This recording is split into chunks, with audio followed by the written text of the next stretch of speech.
பயந்து ஆண்டவருடைய அன்பு பெறனதுக்காக தான் நீங்க வந்து ஊழியம் செய்யுங்க.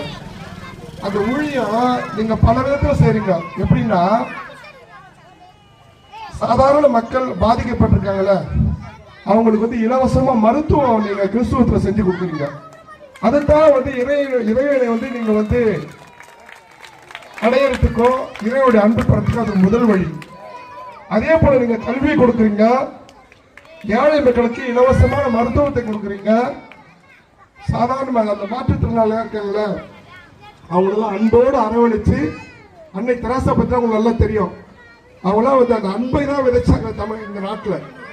இந்த அன்பை விதைச்சு அன்பின் மூலமாக பல கருணையான இது போல ஏழைகளுக்கும் விளிம்பு நிலை உள்ளவர்களுக்கும் அன்றைக்கு கல்வியையும் மருத்துவத்தையும் அன்றைக்கு சாதாரண மக்களுக்கு கொண்டு போய் சேர்த்ததுல கிறிஸ்துவத்துடைய முக்கியத்துவம் மிக மிக முக்கியம் என்பதை சொல்லி இந்த நல்ல வாய்ப்புக்கு நன்றி கூறுகிறேன். நன்றி, வணக்கம்.